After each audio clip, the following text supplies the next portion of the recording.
I don't know. Trevor Steel, Through the Noise, Business, Life, and Lies. It's a podcast. This one's going to be interesting because I have my beautiful wife, Ashby Lee, with us today. Oh, that's me. Just a wave. Just a wave. That's all you get. Hi. And this is going to be a lot of fun. My good friend, Fred Hodge, we spent some time, way too much time on a block of ice in a state on the other side of the country that I probably will never visit again. Sorry, Dan. But we got to know each other pretty well, and he's a great guy. He's the owner of him and his wife, Christina are the owner. I messed that up. Sorry, guys. Christine are the owners of Clearview Washing, and she is the process CEO, and that is a home service group coaching community. I'm sure we're going to learn a lot about. But I botched the name. That's okay. Fred and Christine, welcome to Through the Noise. What's up, guys? Hi, guys. Thanks for having us. Yeah, happy to be here. I think I know what happened. It was all the ice. I was thinking about all that miserable time we spent on the ice in Minnesota, and it just had me frozen for a minute. It was like a trauma response. Yeah. Because I probably said your name, Christine, like 30 times in the last week. Yeah. So it's listen, that's fine. The ice would get. And I have an aunt from New Jersey named Christina. So that kind of messed me up because we were just talking about where you guys are from. So, all right, real quick, let's go over your bio. Tell everybody who you are, what you're about. Start from the beginning, and we'll go from there. Ladies first. Oh, all right. I'm Christine Hodge. I'm Freddie's wife, and I'm the CEO at Clearview Washing. I joined Clearview about 8 years ago. And my background was in pharmaceuticals. I was a paralegal, actually. And then when we had our daughter, I wanted to be a stay-at-home mom. So I left my job to be a stay-at-home mom. And somehow I ended up the CEO at Clearview Washing. So that plan didn't work out very well. But here I am, and I love it. And then I also own the Process CEO, which I just like to coach people on everything I've learned through the home service industry. Well, I love talking business with you, and that's where one thing led to another. Plus, you remember those like estimate sheets when you had the white copy and then the carbon copies below? I'd have stacks of those, and she's like, for the love of God, you need like a CRM. Like, you need to get it online. I'm like, okay, let's do that. But so I credit her with getting us in the jobber. But my name is Fred Hodge. I am the president and co-founder of Clearview Washing. We started back in 2004, so this is our 21st year in business. It started with me and my dad. He's still part of the business along with my mom, so it's a full-on family affair over here with all the Hodges. And we've grown the business each and every year. We made the Inc. 5000 list last year. We were really proud of that, and we're really making a lot of different changes within the company and really growing it. So really proud of everything. Yeah, and you spent some significant time as a business coach also with Conquer, right? Yeah, I was a coach with Conquer for approximately, give or take, 3 years. Yeah. Awesome. And you also hate ice. Yeah, everyone was making fun of me because I was always bundled up the whole time. They're like, all right, Trevor's from South Carolina, so like that makes sense. But Fred, you're from a northern state. I'm like, it doesn't get cold like this. Like, this is like negative 20. It's still like a 60-degree difference from back home. So it's I was nice and warm that Valentine's Day. Me too. I was in my bed watching cheese. It was the best. It was great. It was awesome. So I'm going to paint a picture. There were 3 ice houses or RVs with floors that drop to the ground, whatever they're called. I don't know. I don't ever want to step foot in one again. But there's 3 of them lined up out in the middle of a blizzard where you can't see in basically any direction, right? And it's honestly, it was culture shock for me. I still haven't quite recovered from this. I hope Dan doesn't see this. But he often, like, he talks about it all the time. He's like, that was the most miserable experience of my life. Seriously, he's like, it's so cold. Dan's gonna see this. He's a big boy. So anyway, I tell the story because Fred was stationed in the middle ice house. I don't think he stepped foot outside of that ice house the whole week. He did not come outside. The only time I stepped out was in the morning. The kids would be FaceTiming me. It would be like 7 a.m. there, so it was like there was like the time difference, and I didn't want to wake everyone up in the cabin, so I'd go outside, and then at a certain point, I'd be like, my hand be shaking while I was like doing it. I'm like, guys, I gotta go back inside. Like, I'm gonna like, I'm gonna turn into a popsicle. So, So how did you guys meet? Tell us the story of the Hodges. So we met, Freddie was living in a town called Red Bank, which is really nice. We live just outside of there now. And we met at an old bar that's actually no longer there anymore. And he came up to me and he wanted to buy me a drink and he wanted to get me a wine. And I was like, I don't want wine. I want Fireball. I want a shot of Fireball. And he said that's what made him fall in love. That should have been your red flag. So what year was that? What year was that? 2014. Yeah. So 10 years after you started Clearview. Yeah. Yeah. Exactly. Wow. So you really did marry the business. Yeah. Oh yeah. And my brother was even involved at that point too. So like he's gone on and he bought his own business. He's doing his own thing now, but it was like not only my parents and me, it was also my brother. So like it was a real lot of Hodges cooking in the kitchen. Yeah. And I had to like casually make my way in without ruffling any feathers. But at the same, she started setting up rules. Like all of a sudden there would be like a family chat and we'd be talking something about business. She's like, oh no, this is not going to be on a text message late at night while we're trying to go to bed or do this or that. She's like, we need to have it through email. It needs to be documented. And then she's like, started breaking everything off. And his then like whole family was using one email address for Clearview. So everyone in his family would log into fredhodge@clearviewwashing.com. And I was like, you can all get your own email addresses. Everyone can have their own email addresses. Like we have to create some kind of like space here. yeah. But it worked out really well. And she was a I paralegal. love that because Sorry, we have sales at cleanimagepressurewashing.com and Ashby uses that predominantly, right? But occasionally people mistake that maybe it's me they're talking to and it doesn't have her name at the signature. And it's one of my absolute pet peeves. I'll see an email come through and they're like, hey, thanks, Trevor. And I'm like, babe, you need to tell them they're not talking to me. I'm like, I don't want to do it. She's like, I don't care. I'm like, it'll be fine. They're like, they have to know they're not talking to me. I don't talk like that. I'm like, I don't want to correct them. I've been emailing back and forth so much. I don't want to correct them. She's like, thanks so much. You guys are the best. And like, thank you, sweetie. Yes, Trevor. What? I do not sign your name. It's just people assume that it's him, and then I don't correct him, and he will always get on there and be like, this is Ashby, by the way. I'm like, Trevor. You gotta set those boundaries, right? Christine gets it. We are the systems people, Trevor. That's right. That's right. You put us all in our own Big lane process. too. Because like you guys all have to be like, we're not all doing the same job either. Like you do this, I'll do this. Like we're divvying this up, and like we can collaborate on things, but like we cannot all work on the same stuff. Like if we got a call back, everyone in the family started working on it. One person was like calling the landscaper. Freddie was driving to the house. His mom was like calling the customer. And I was like, everyone stop. One person's going to handle this call back. It's just a little bit of leaf burn. Have you all watched The Bear yet? The TV show? For some reason, I don't know why. I see a scene of like your family overreacting and freaking out. You don't see the call back? Hey, we got to get the call back. Did you talk to the guy in the thing? That's us. Yelling, cursing. The Bear was great, but it was a super dysfunctional show. Well, so, like, you know, my family's from New Jersey, and they are all super dysfunctional. Sorry if you're watching. It's kind of like, it's true. It's a part of how it's like a lifestyle. Yeah.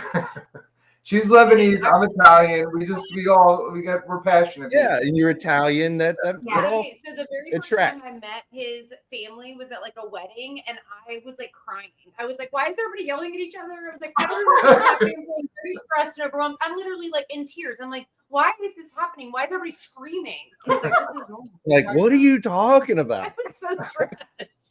Yeah, that's our life. Yeah. So I'll let Ashby tell our quick story of how we met 82 years ago. It was so long ago. We met at church in youth group. Actually, like I guess technically before that. The story apparently is that Trevor saw me and he fell in love with me, obviously, when we were 12. That's the story. We're sticking to that. But we started dating when we were 13. That's not what happened. But that's the story, and I'm just gonna live with it. But we started dating when we were 13, and then we just Middle school sweethearts, high school sweethearts. Continued on dating. We never really broke up, and we broke up kind of as a, I don't know, kind of. I don't even know. It's funny because now I don't even really spiteful. remember. Like it wasn't a real breakup. It's one of those like month and a half, 2 month breakups where we couldn't stand being apart. Yeah, I don't even really remember those things. And then we got engaged when I just turned 18, which is crazy. We got married at 20 and 21. Wow. And then we have 3 kids now. I know you're super young. We have 3 kids now. And we had our first when I was 22. She was a surprise baby. She was not part of our 5-year plan. But now it's awesome because we have a 15-year-old, a 12-year-old, and a 10-year-old. And it's amazing because we're going to be like, have kids completely out of the house. And we'll still be super young. It'll be awesome. Yep. So, and rich. We're going to be super rich. Oh, and rich. Rich. I mean, because, we'll be paying for college and all that stuff then, but absolutely we'll be so rich. We have a plan. The kids are all going to marry very wealthy people. Actually, one of my children really does say that. And she's also going to be wealthy. No, I'm not kidding. My 12-year-old is like, I'm going to marry someone that is wealthy. I will also be independently wealthy, but I'm not going to marry somebody who does not have money. I'm like, I don't hate it, girl. Okay. Yeah, you do that. That's how kids think when they're the kids of entrepreneurs. Actually, they're like thinking about stuff like that. Nobody told her that. I can tell you that. She did not get the memo. So I started pressure washing when I was 16 years old. I had 2 employees by the time I was 18, and I was doing commercial condo cleaning, decent contracts in junior high school and as a junior in high school. And I actually dropped out of high school, and that was the thing to do as a steel. I would have been the first, me or my brother, we graduated about the same time, would have been the first steels to graduate high school from our side. So it's like almost expected, right? He did graduate though. But I did go back and graduate. Actually, my mom homeschooled him. Oh, wow. Graduated. Yeah. What a great story. She made me hot cocoa every day. Just kidding.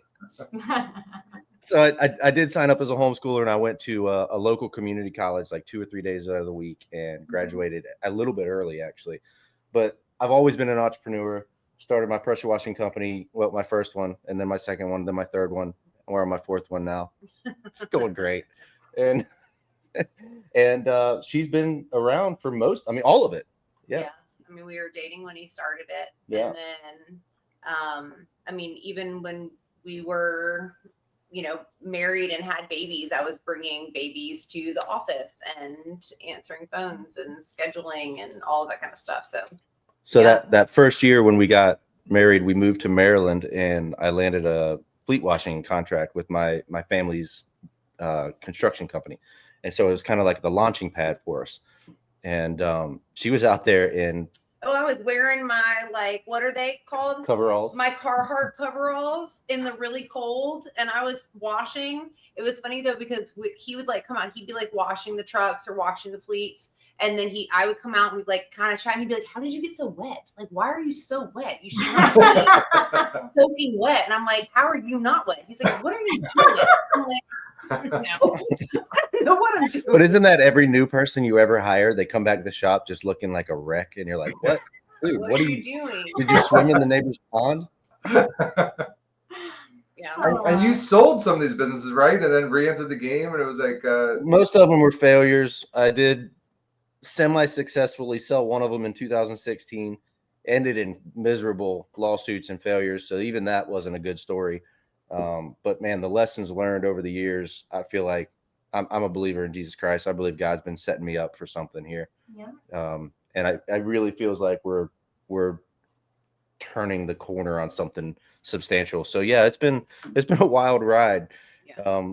A lot of times it should have been a really good, golden goose, and it ended up just blazing flames of fire. But, that's kind of been my story, you know? Yeah, but I feel like also without some of those failures, obviously we wouldn't have learned the things that we've learned. I feel like a lot of those things were setting us up for what we're doing now. Because through that, we've grown so much, not just in business, but also closer to each other, because we've had to constantly rely on each other and rebuild. But yeah, the lessons and the, I mean, it's just the things that we're good at. That's also another thing, like learning the things that we were good at doing and making sure we're only doing those things. And then anything else that we suck at or we failed at, we're just like, okay, we don't want to repeat those mistakes. So let's hire someone else to do it. So that's been, I feel like, one of the biggest things when we started things back up, is putting people in place to do the things that we're not so good at. Yeah. And learning what those things are and recognizing them. She's really good at recognizing the things I'm not good at. Yeah. I'm still looking for her faults, but oh my gosh, we were just talking about things I suck at earlier. So how about you guys? We talked a little bit about this on the phone call we had the other day, about how your strengths kind of compliment each other. Yeah, she's complimenting me now. Yeah. So talk about that. Give us a little background on that and how that's worked out and some of the struggle.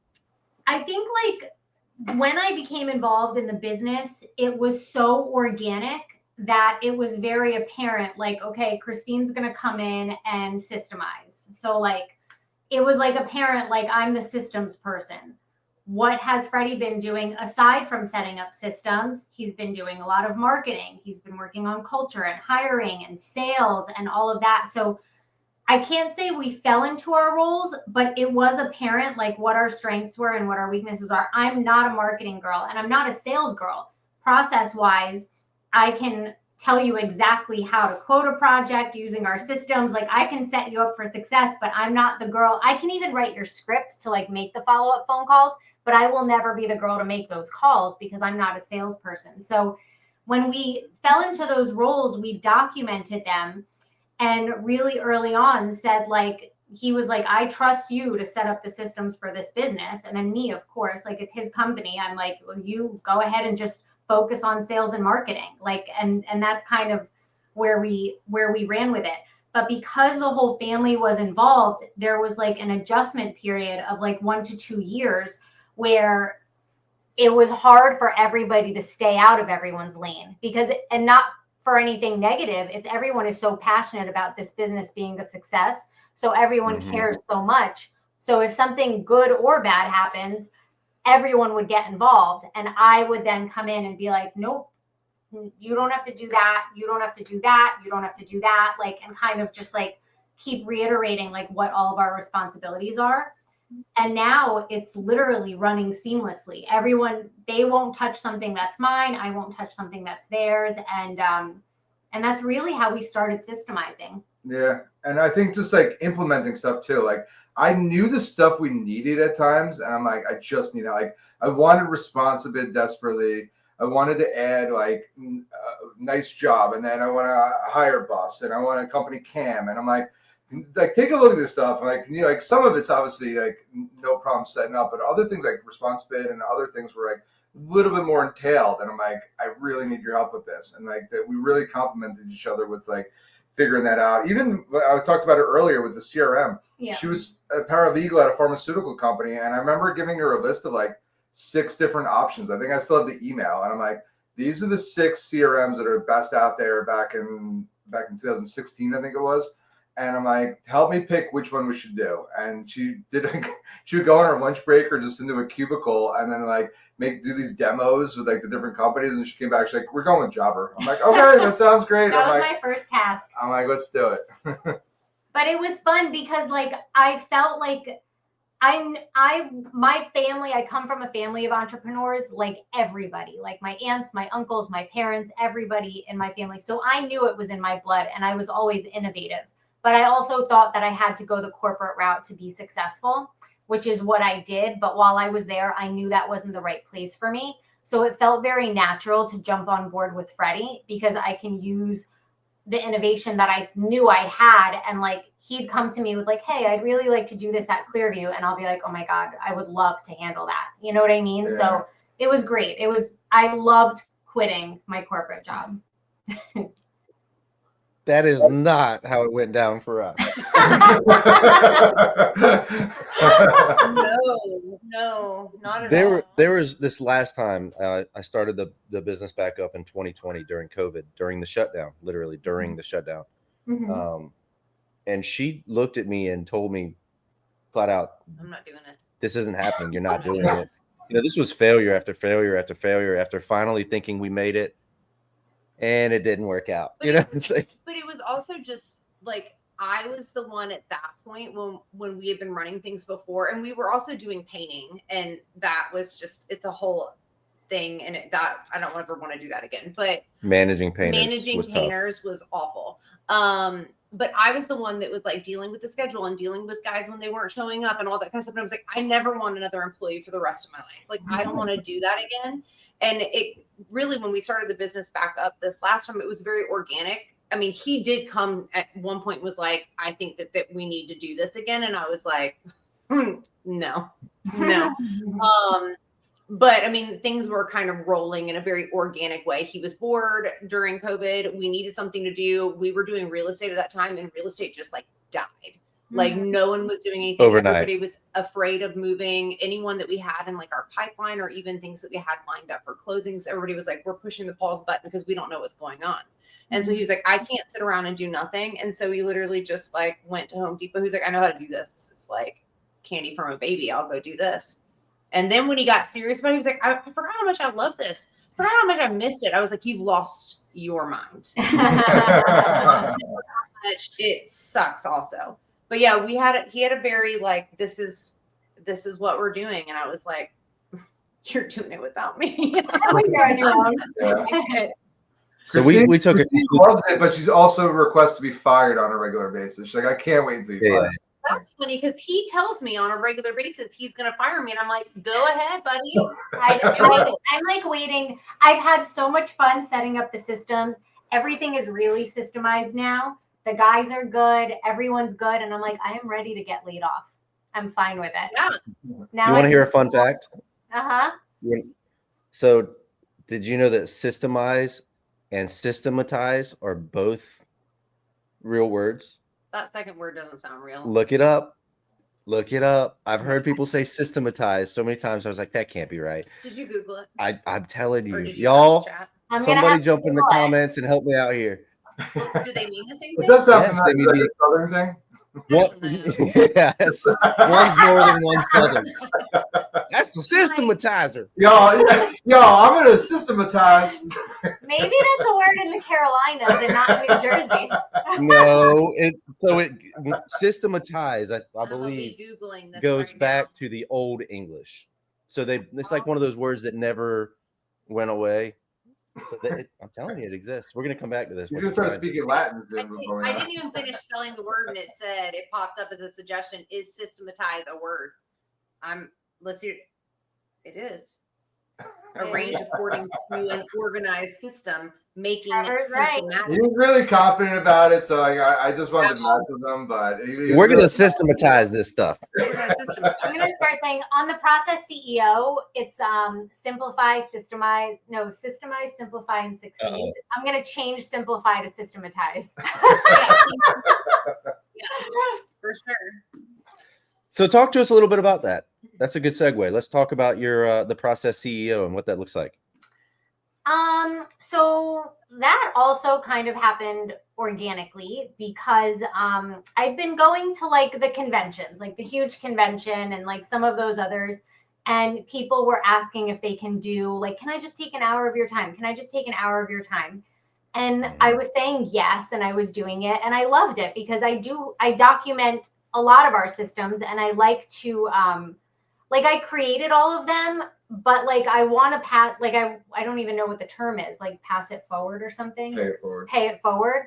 So like if somebody is still at, I don't know, $250,000, $300,000 a year, like if I can help accelerate them to get over 500 and then from 500 to $1 million, just by giving them some of the things that I've learned over the last 8 years, I wanted to do it. So it was exciting me to talk to everybody. But I'm still involved in Clearview, and I'm still like a very present mom. Like I'm involved in a lot of things with the kids in their schools and sports and stuff. So I didn't want to keep giving up an hour. So then I created the Process CEO community on school.com, where people can join. And then I just have one group call per week. And then I have all my resources posted there, and even new things. Like the other day just on Monday, I created a form for all of our employees. Like they click a link and it's like a call out form. So like they tell me how many days of PTO they want to apply or how many hours or whatever. So I posted it to my school community too when I shared it with Clearview. So it's really cool because now I have a few members, and it's exciting because the things that I'm teaching, like how to get into commercial work. And then like one of them texted me the other day and he was like, I just got a huge commercial building, and this is his first time ever. And he's been in business for so long, but he's only been residential. So anyway, I'm really enjoying the Process CEO, even though it wasn't really a part of my plan, because I feel like I'm making an impact on other businesses. It's rewarding. Yeah. Very cool. Yeah, I can relate to that for sure. I think that's cool. Doing the work still too. It's not like the guys are retired and then they're just coaching. It's like she's like, oh, this is like the new thing that we're just doing at the company, like sharing it within there. And to me, she's doing it for $99 a month. Like I'm like coming from like being a Conquer coach where people are paying $1,000 a month. Like $99 to me is a steal for like all the resources and stuff, and then the guest speakers that you have going on there, like talk about specialty topics. I'm like, it's worth its weight in gold. Yeah, that's awesome. We definitely have a lot to talk about. I'm not gonna announce anything here, but we have a lot to talk about. I'm excited. That's very interesting. Very interesting.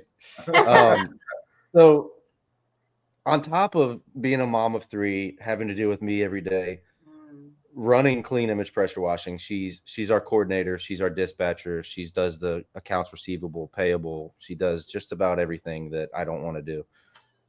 It's true. That's what our wives do. Yeah. On top of all that, she's at real estate school in the office. It's what do they call it? At your pace. Yeah, I'm doing like. And she's becoming the broker in charge, so that she can be the broker in charge of our real estate company, which is a whole nother beast that she's tackled in the last. She's out here crushing life. Yeah, the last 2 weeks. Yeah, so I already obviously have my real estate license, and sell real estate. But yes, I recently decided, kind of got a little bit pushed into going ahead and getting my broker's license. But it's self-paced. It's been very fun. The first part of it was so fast and so easy. It was like, oh my gosh, all of this is super common sense. Like, I don't even need to this is so easy. And the second part is teaching me about like law and litigation. And it's like, disclaimer, don't ever give any of your clients any legal advice, but you have to know all of this information for your test. I'm like, great, that's going to be so fun. So, started doing that. That's great. But it's been fun-ish. Yeah. So I say all that to say that we are really looking forward to the day where we get to fire Ashby. I am looking forward to that. From Clean Image. That would be great. That is like our number one goal. When you get fired and when I get fired, we'll like have another podcast together where we can celebrate. That would be amazing. I would love that. Or you guys could go to put a date on the calendar to make it happen too. So like we know the date and we can plan it for it. Yeah. What'd you say, Fred? We're trying to like actually put a date on the calendar so like we can plan accordingly and we can find who's doing what roles and divvy it up and kind of ease her out of it. So we haven't gotten there yet, but we're working on it. That's amazing. So, okay, you are fired from Clearview Pressure Washing, right? You're fired and you're no longer working there. You've stepped down, however we want to say it. What does your day look like now? What are you? Oh what my kind God, of things? it looks amazing. God, I could fantasize about this all night. Do you have Lifetime gyms down in South Carolina? Because I know she's. We just joined Lifetime. If anyone is a member of Lifetime Fitness, it's like a country club of gyms of fitness. But anyway, I do all my kid stuff in the morning. I take them to school, or I take them, now they're in summer camp. And then right now, for this whole year, actually, I allocate the first hour after I drop the kids off to working out, because I'm like, I'm going to give myself me time and not just jump into the office. Because, you know, when you're married to the business, like the passion goes so far. Like I wouldn't even step out of my office to eat something, because it's like, I got to get through everything I got to get through. So anyway, that 1 hour at the gym would be extended if I were fired. And I would do like my workout, and then I would go in the sauna and the cold plunge in the steam room. There's like a spa there. I would get a massage. Ooh, I would like go. There's a pool there. I would sit by the pool and read a book. What is Fred doing during all of this? He's still working at Clearview. I'm the only one getting fired, not him. Yeah. He's like, I don't care what he's doing. He still has to retire. He's still putting on the uniform and going in. The goal is to retire by 50, or at least be doing something that we're like extremely passionate about. That like that's what we're choosing to do. Like I'm not gonna sit on the couch. It'll be another entrepreneurial venture. We'll never stop. Like we will never stop working. Like we are passionate about succeeding and creating a life for our kids and our families that we never had, and so we're never going to stop. But there is like we would like to eventually transition out, and we've even talked about like going into real estate investing and you know stuff like that. We might have to have a call with you guys about that. But anyway, we want to be snowbirds. Like we want to spend January and February in Florida. Yeah. I want to like do fun. I go all the way to Florida. Come to Myrtle Beach. Yeah. Not Myrtle. No, not Myrtle. You sell real estate in Myrtle. I can still say no. Polly's would be. Come to Polly's Island. There you go. So that's what I would do. And then I would still, the process CEO is really cool because I do enjoy, like if I put together a document or something and then do a 1 hour call, like I feel like that is something that's scalable. Like from the other perspective, like it's also scalable where I can still do something that I'm passionate about and helping people for only a couple hours a week. You know what I mean? So that will probably always continue too. So is the goal, and maybe I can't speak about it, but is the goal to sell and move on? Or expand? Yeah, we have a particular number in mind for where revenue and net profit. We want both to get the multiple we want, and potentially at some point sell it to private equity. But that is the. I know what it is. Yeah, I know what it is. you're trying to get your multiple. Yeah, you need that $2 to $3 million EBITDA, so you can get that. What do you think for pressure washing at $2 to $3 million EBITDA, 5x max? Yeah, we've been talking to people in other industries, HVAC that exited and other stuff. Like obviously there's this higher, I get that, but yeah, I think that's realistic what you said. Yeah. Anything under $1 million in gross revenue, it's like you're not even on their radar yet. No. So yeah. We have similar goals. 5 mil with a 20% net profit. I think you'll get that. And recurring revenue. Yeah, with recurring revenue. Yeah. That's a whole nother conversation, and we are knee deep in that at Clean Image right now. I mean, maybe neck deep. Yeah, neck deep. Yeah, it's like every conversation. I want to hear it. What do you got going on? Because that's part of like what we got going on too. And I'm like, I desperately, we have gutter cleaning maintenance plans, and I want to get into the whole home maintenance, and bill monthly and have like a system for how many, the frequency of whatever cleanings and memberships. Yeah, there's a lot in the works. Yeah, you can't see it, but I don't know why it's not zooming in. It's not adjusting. Maybe that's a good thing. Oh, there it is. Oh, your maintenance team was here. Okay. So, yeah, we got that, and then the backside is just a little bit of marketing, but we're building this out. We're trying to essentially convince people to join our wash club, which is the same thing as a maintenance plan. And we want to come out to your home or property 4 times a year, and you pick the services you want. And basically, we're giving you huge discounts for the multiple services. We don't need the big rigs with the pressure washers on it. You just need a small soft wash setup to maintain it at that point, so you can afford to cut the price in half essentially and spend a lot less time on site. So you build out this every 3-month recurring visit, and then you divide it by 12 and charge their credit card monthly. And so really the whole spiel would be, never have a dirty house. Yeah. Never worry about your gutters. Not call us once a year. We'll come out when things get bad. No, you deserve a clean home at all times. Yeah. Right. So we'll come out, and maybe the whole house doesn't need to be washed, but we're going to spot clean it. And that's why the discounts are significant for the overall visit. Right. So that's kind of what we're working on right now. We're tweaking it. We feel pretty good about the system we've built out, and now it's just a matter of getting our sales guy and our CSR to start getting those sales done. That's great. Yeah, I love that. You. Oh, me. My coordinator, CSR / dispatch / accounts receivable / wifey / snuggler. Mom. all the titles. Yeah. So I literally could talk about the maintenance thing for the rest of the time. I don't want to dive into my side too much because I haven't fine-tuned it, and I'm weird about that. Probably Christine can understand that.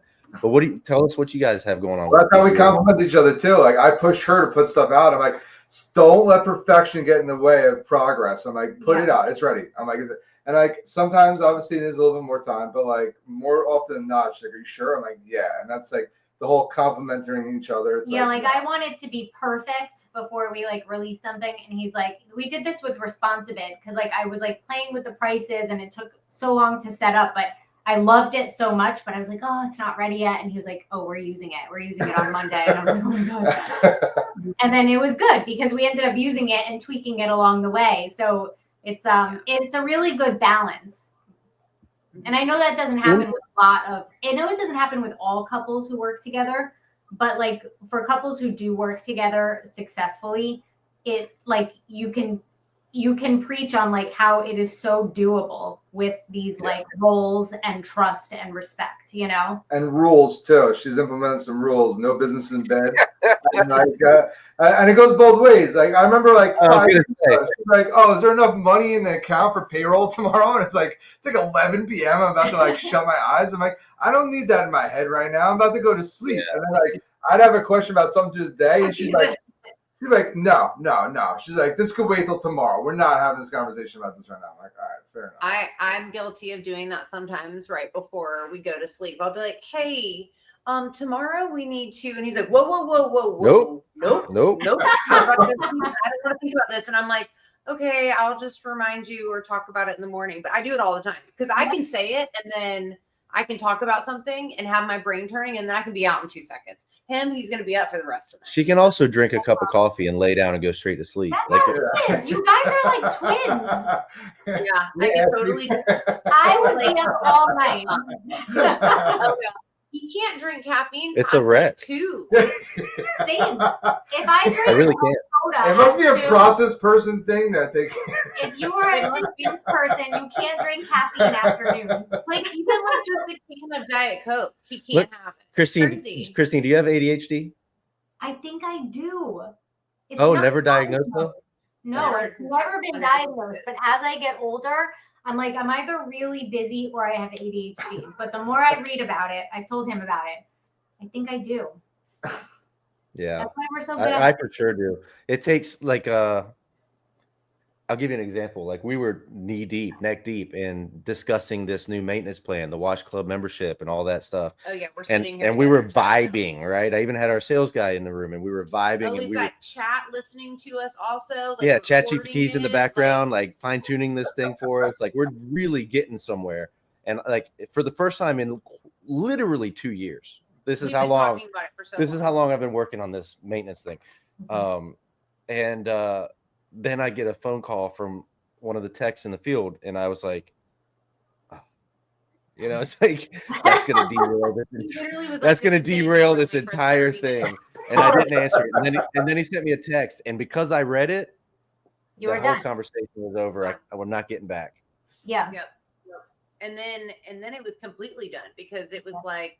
Then that happened, and then our sales guy had to go do something, and then a tech came into the office. Then this started happening, and then his list of things started happening, But yeah, then it was like he had to go do something, and I had to go pick up kids, and it was like, all right, this is done. This ended. This is done.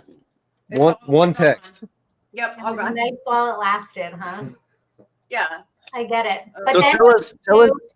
if you focus on something and then you get it done, you can like really celebrate it. Like if I like focus on something, like the thing I worked on the other day with the employee call out form, which is so cool because it's like a Google form they could fill out on their phone.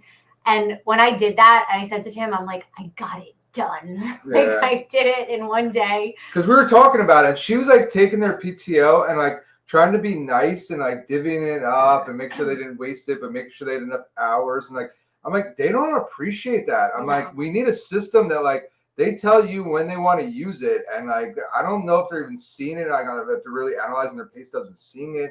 And then like later on, they're like, where's my PTO? Like, so it's like, I think you should like literally make a nice form. And then she was like, Freddie, she's like, I'm making this happen. And then later that day, she's like, it's done. It's awesome. I'm like, awesome. Yeah, that sounds like me for sure. Yeah. Yeah. I get a concept or an idea, and I'm like, oh, that could be a really good system. Let's figure this out. And then like 4 hours later, after I just was staring at the computer for 4 hours. I feel like she's actually trained me with that. Like I look at things even now, and even though I'm not the systems guy, I'm like, all right, this is broken. We need a system. Christine, we need a system here. Like I don't know how to do it, but I just know I can identify the problem. I can help with the solution. I just need help with the implementation of the actual system. I honestly, I love problems. I don't respond well to them immediately, right? I'm working on that. But if I actually broke it down and talked myself off the cliff, I would say, you know what? I'm glad this happened because now I can fix it. And I don't just fix it today. I fix it, create a system, and it better not happen again. You know what I mean? Like we can solve this. I would say though, you're not bad at responding to problems in front of other people. It just me and in the office. And I don't mean towards me necessarily. I just mean like I know he's not responding well. He's not handling it well. He's maybe overreacting. And then she touches me and fixes it. And then I just am like, it's okay. She fixes it. Like a dog. She scratches behind my ear. Our team doesn't necessarily know that he's responding badly, but I have to talk him down sometimes. Or a lot. Yeah. And be like, is it really that big of a deal? Like I'll call him and like scream at him about something someone else did. Yeah, it's like someone else like did something. I'm like, I know it at this point after being married 9 years and being together for 11. I'm like, all right, this isn't even at me. Like, it's all right. Just eat this. Just eat this. Yeah, no. It's like this happens all the time. In fact, actually, just earlier this week, he got so angry because the printer wasn't working. Is this working? Yeah, the printer was just printing and printing and printing, and he got so mad about it and came into the office and was fussing at me. And I was like, bruh, this is about the printer. This isn't about me. That didn't happen. That didn't happen, Fred. This isn't even about me. I believe you, Trevor.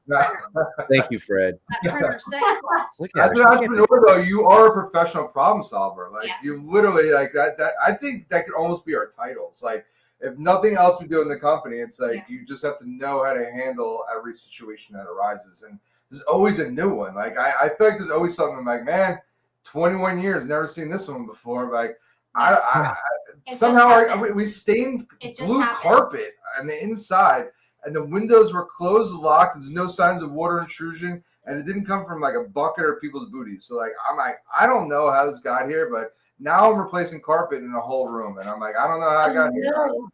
Yeah. There's always something. But as a problem solver, I was sending my buddy that owns a carpet company. I'm like, so is there like a die or a marker maybe I could use here? Do you think you could trim off the edge, maybe stretch this? I was like throwing all these ideas at him. He's like, no, Fred, you need to replace the carpet. I'm like, all right, I figured I would ask. You know what I mean? Yeah. You know the trick though that I've discovered that I haven't mastered, so I really shouldn't even have the right to speak to it. But when these problems happen, the winners, the people that really win big in life are the ones that are able to respond to those problems quicker and more efficiently. Like my entire existence, it's always been like, I'm going to dwell on this, beat myself up, be a total piece of crap to myself and the people around me for the next 3 days. Then I'm going to fix it. Right. Like if you could just figure out a way to adapt in real time, I think that's where true growth comes from. That I always tell everyone too. I've noticed over recent years that all the winners or the people I always think are winners, they all consistently execute. Like they don't abandon stuff. They don't just do something for a little bit and then stop. Like if they say they're going to do something, they legitimately just keep doing it. And like we're doing all this social stuff. I'm doing it for Clearview. She's doing it for Process CEO. Like we need to be each other's cheerleaders too. Because man, like when you get like no views or nothing happens, it's like, do I really have to keep paying this amount of money per month and taking this amount of time out of our schedule to keep doing this? And like, all right, like there's a reason why we're doing this. This is the prize at the end of the road. Just keep going. Just keep going. Let me give you some encouragement. Both of y'all are killing it on social. Do not we needed stop. to hear that, so I really appreciate it. Because, like, it's very difficult. You're one of the 5 likes we're getting, so it's really hard. I got you, bro. I got you. Trevor has talked several times about your videos, so I even tried to poach your guy, but it didn't work out. I don't even. He just abandoned me. Yeah, Trevor hit me up. He was like, this is kind of like stealing someone's handyman. He's like, I get it if you don't want to give me his number, but if you want to give me his number, I'd love it. And I'm like, all right, for you, brother. I'm like, let's do it. He totally ghosted me, man. I don't know what happened. He thanked me for the referral and everything too. Yeah, I don't know. It must be too much. I don't know. He is. So now I'm trying to poach Michael Gregory and Dan Plata's guy. Is that why you cut off Ashby before? Yeah. So talk to us a little bit about kind of the struggles, because I feel like, this is the thing we hear from business owners, specifically on social media. We only hear the good stuff. We only hear how amazing it is to own a business. It's not that amazing, right? There are bad days, and there are bad days because you're doing it with your spouse. Like, tell us, I mean, without getting too personal, talk about some of the struggles of being in business together. This is actually really interesting, and it might sound like a fake response, but it's actually not. It's very honest. Is even if we are going through something personal in our marriage, when it comes to business, we are so good at keeping business separate from our marriage because of early on when us like making those boundaries, that we will still jump on a call and be great colleagues. And I think that that's something really difficult. So I'm really proud of us in achieving that. Like we can be going at it from the personal perspective. And then literally Monday morning, we'll go on a sales call. We'll have our field ops call. Me and him are great. We will talk, we text, we talk like 20 times a day. I work from home. He works from the shop. That probably helps. And so I take pride in us being able to get to that point, because I came again from a family of entrepreneurs. My parents weren't like that. It was very challenging working together or dealing with financial struggles and seeing them like go at it.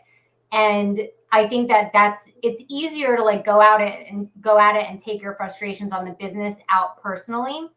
But if you're able to like fully separate it, it's hard to get there, but then it feels so good. And I feel like we maintained that, right? Yeah. We haven't had any business conflict lately. No, and it's not like, you're right. It's not all sunshine and rainbows. That's for sure. And there was a lot of stuff just earlier on, I'd say, with like when Christine, when I gave her the title of CEO, and then with just everything with the family, it was like, it was like, I felt like the middle guy, and like, that was not a fun place to be at that time. So like, we kind of like worked everything out there. And like everyone like finding their places where it's like, if it's a family business, even if it's spouses or other family, like you can't be offended for having to stay in your lane. You know what I mean? Like you can't be offended when you talk about money. You just can't take anything. Like it's not personal. It's like, if you want this business to succeed, we all have to be in agreement on like what we're all going to do to contribute to it and stick to the plan. You know what I mean? And nothing's personal. And it's like, once we like got over that hump, it's great. I think there's a mutual respect now. And at first there was like some doubts about like, well, are they doing what they're supposed to? Or is she doing what she's supposed to? Is this, why are they doing this? Why is she doing this? Well, no one consented me on this. No one asked me about this. And it's like, whoa. And like, once we worked out all that, that helped a lot. And then we also rotate our investment years. So like 1 year will be heavily investment. Then the next year we kind of like want to reap the benefits of all that hard work and investment the year before.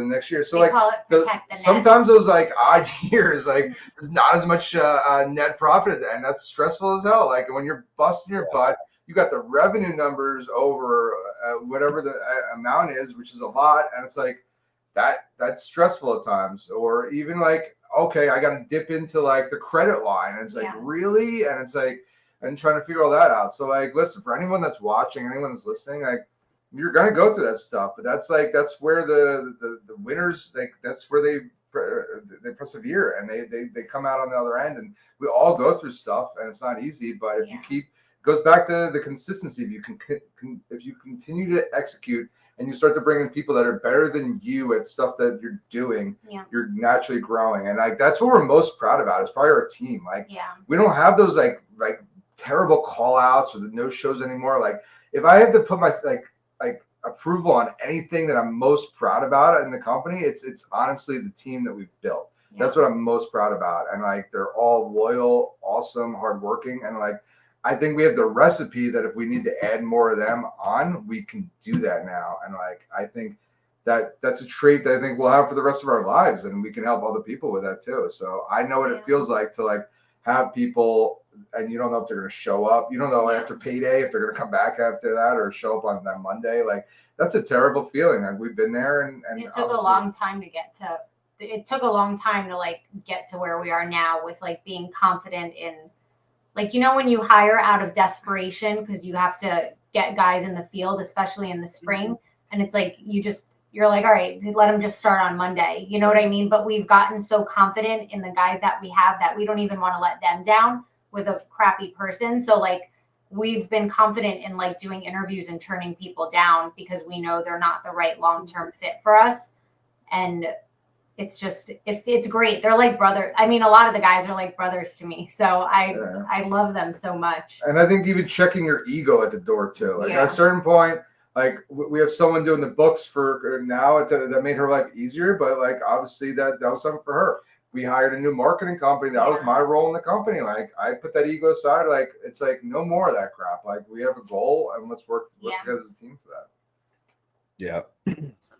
Yeah, I love that. So we definitely, you know, we didn't always work well together, but we're best friends. You know, it's like, and I love what you said about keeping it separate, because it does seem like we could have a nasty blowout fight at home, and then tomorrow morning we're like, all right, see you at the office. You know, it's like we're as long as we're rowing in the same direction, as long as we can have the same vision and understanding of what the goal is. We work really well together. We'll work it out. Yeah. I mean, and honestly, we don't have really, I feel like, too many massive blowouts. Most of our stuff is stupid stuff.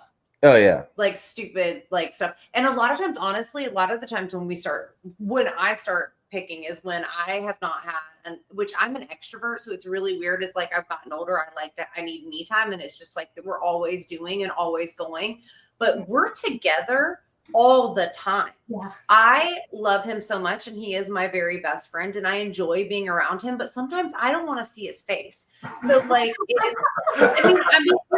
I love you to pieces, but like, we're together so much that I'm like, you know what? I need to be like, without the kids asking for things, without, you know, doing work stuff, or without talking to him, I need to have like me time. And so if I don't get that now, I get real, like, I can get a little bit aggravated and can be short fused. The one thing that is definitely difficult, and we have not figured this out. It's hard to have a normal conversation about anything other than business. Yeah. You know, if we're not talking about business or what we're working towards or what the goal is or the vision or how to fix a problem, then we're talking about vacation. Yeah. Right. There's either one or the other. It's never like, but you know, it's funny, for a while I used to, like, for years ago, I used to be like, get frustrated about always talking about business stuff. But now I honestly enjoy it. I mean, we even had an employee the other day that was like, is this all, like, y'all, this is all you talk about? Like, when you're home, this is what you talk about. When you're on date night, this is what you talk about. I'm like, yeah, this is what we talk about. This is our life. Yep. I mean, we're working towards this goal together, and we're doing it together. So, and we're dreaming together, you know. A lot of this growing this business is a dream. It's a more of a passion for him, but it is a dream of what it could be and what we can do together. And so we enjoy talking about it, where I see a lot of people are like, y'all don't talk about anything else. I'm like, no, we don't. I don't see anything wrong with that either. Like when both people enjoy talking about that topic, it's like, well, that's like, okay, it's something you actually love. Like it's like right. And it's something that you've worked so hard to nurture too. So it's like you want to continue that. We want to get fired, right? Like we don't love it and want to be, but like we love what we have envisioned and dreamt of and vision boarded, and like you create these like goals and you're like, you like have these blinders on of like, I am going to do everything with you to achieve what we talked about. Because otherwise, what's the point? You know what I mean? Like, it's like we're on this journey together. We're going to achieve it. So we can totally relate to that being all we talk about. But there's also this other thing that we noticed, especially like since entering our 40s, is the lack of relatability between entrepreneurs and people who are not entrepreneurs. So to have a partner that like feels the same way as you, where you're just like, you know what I mean? Like people who are not self-employed in their 40s don't understand the lives of a couple who are self-employed. Not even remotely. Like I have childhood friends that like when I see them at birthday parties, I'm like, man, like we're like just such like, I love you like a brother. I miss hanging out with you. I like all that, but like our lives are so different. You cannot relate to anything that's going on mine now. And like honestly, I can't relate to what's going on in yours either. Yeah. So we go to like a party with, our kids are in the same class or something, and the dads are standing around talking about like their newest all electric weed eater or or their new barbecue. And I'm like, dude, I gotta get out of here, right? I can't have these conversations with these people. I'm trying to solve real freaking problems here, and you're talking to like, go back to your 9 to 5 and leave me alone. And I love that. That's amazing. I love that there are people out there that enjoy doing those things, and then they get to check out and they have their weekend. Yeah, and good for them. To enjoy mowing their grass and talking about barbecues. But it is honestly like it's exhausting. It's exhausting. Yeah, it is different. It's different. Like understanding that like Thursdays are like payroll days, and like, you know what I mean? And like for them, it's like, oh, I can't wait, tomorrow's Friday, and we're just like, I gotta make sure the account's full. Like it's just different. You're just so vested too. Like I wake up at 5 a.m. I don't want to wake up at 5 a.m. I do it to get to the office earlier so I can come home. I get the full day in and then still come home at like 4 to hang out with the family and stuff. But like that's not relatable to the guy that's like working the 9 to 5. Like that's not even close.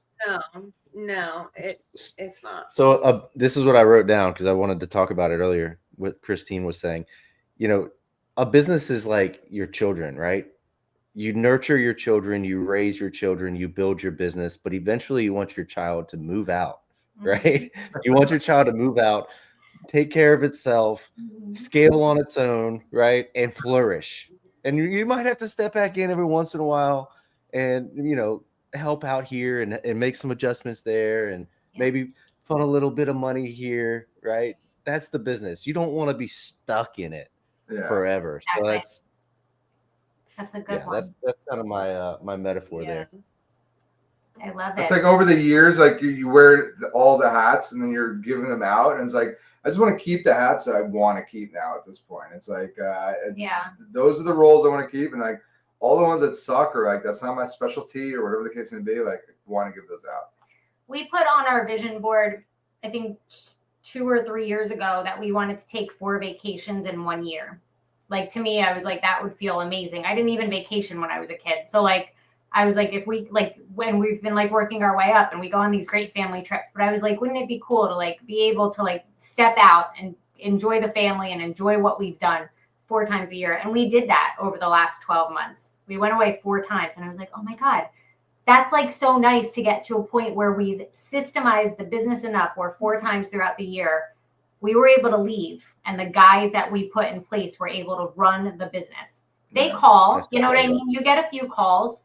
You have to take them. I still check my emails, but we weren't working. Like we weren't working. I always pack my laptop like I'm in such like a groove leading up to the trip. Like I gotta get all this stuff done. We never used it. I didn't pull that sucker out once. Like I checked my phone, email, and stuff like that, and I didn't even do my daily call that I usually have with the VA. So like I was like, nah, I'm out. It's just nice to like, I guess like with everything we've talked about with like working with your spouse and vision boarding and goals and business, and you eat, sleep, and breathe this, but like to get to a point where you feel like you are able to start to take a few steps back, it's like, oh my God, this is great. Now I just want it to continue so I can get fired. Exactly. But when you're fired, you have that option, right? You're still in charge. You still do what you want. I'll always be in charge. No.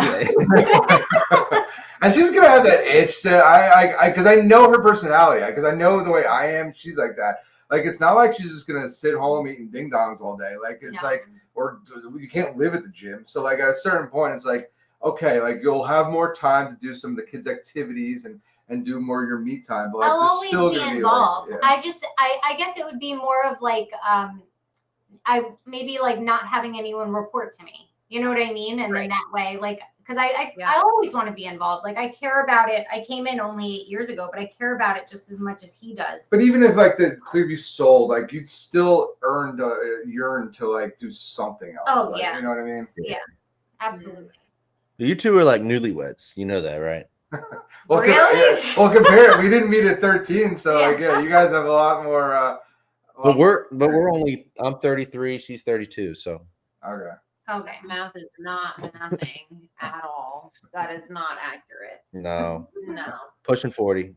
Pushing 40. You're 39. When you say pushing 40, you're pushing yourself a year ahead. You're 39. You say I'm 39. Not I'm pushing 40 or I'm almost 40. You're 39.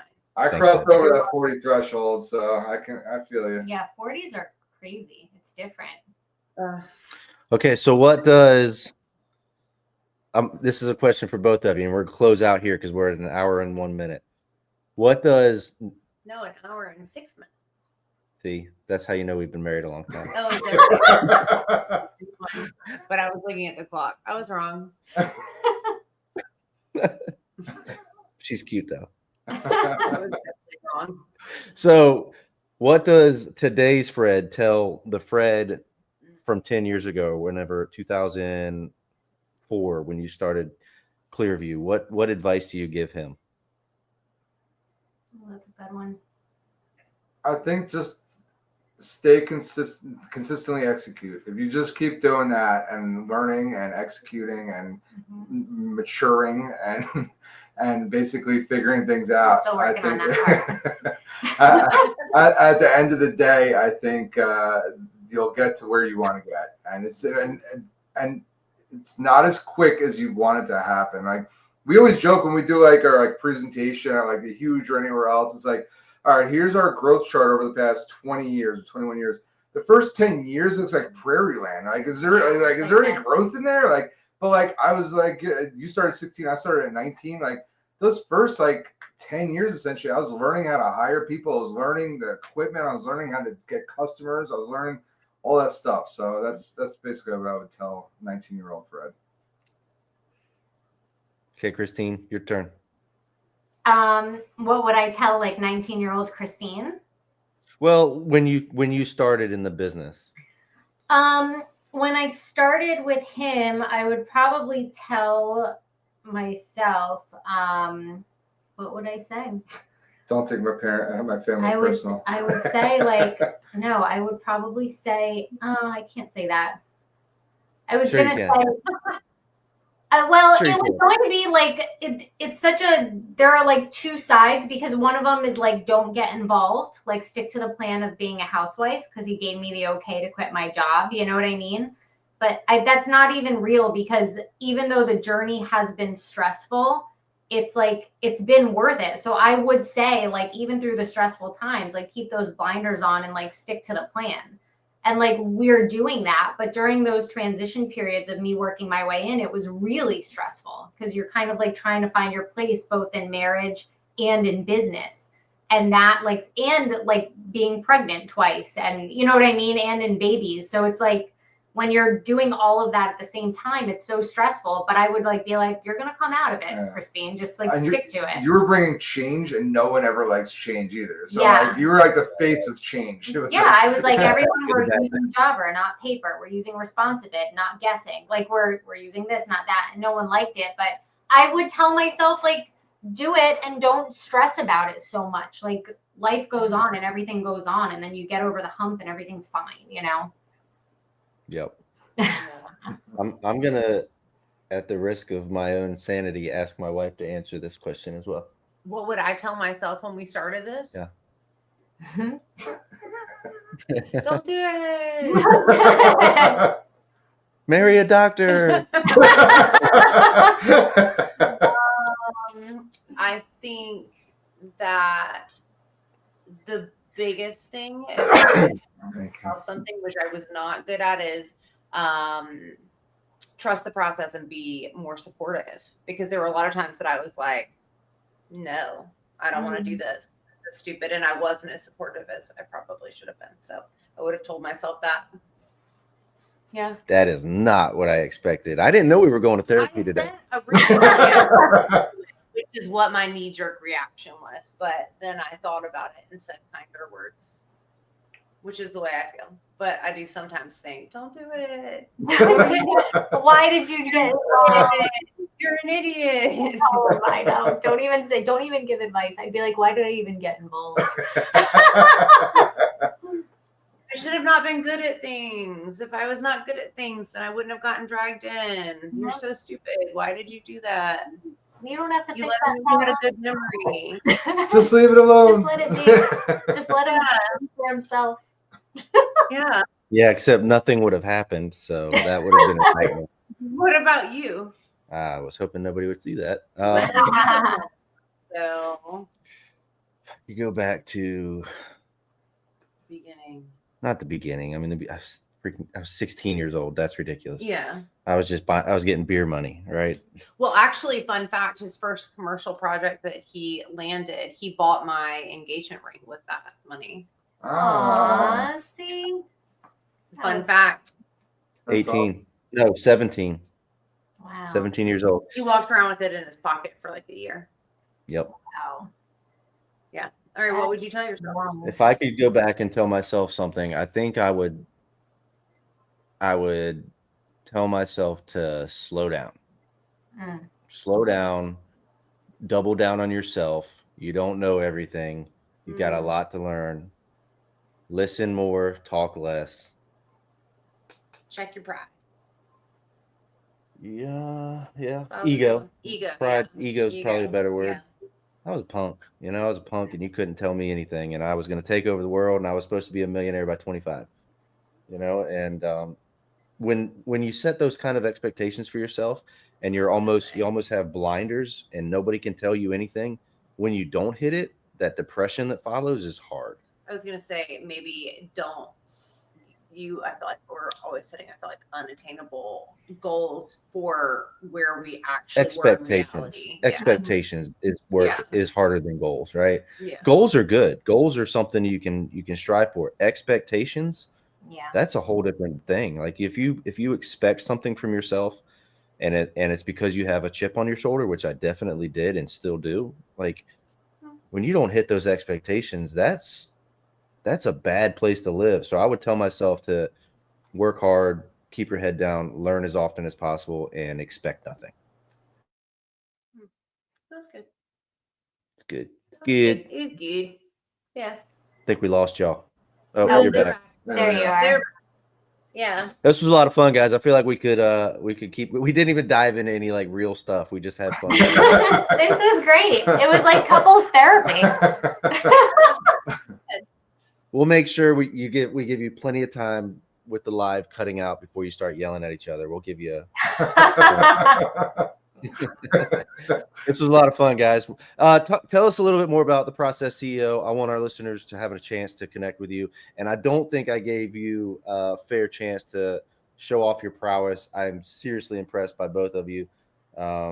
Christine, what you're doing on social media, and It's awesome. You don't just have good videos. Your content is real. It's authentic. It's quality. It's informative, educational. You're absolutely crushing it. I think anybody listening would benefit from being a part of your process. So give us a little bit more. How do we find you? How does it work? Thank you. I really appreciate you saying all of that. So that's really nice.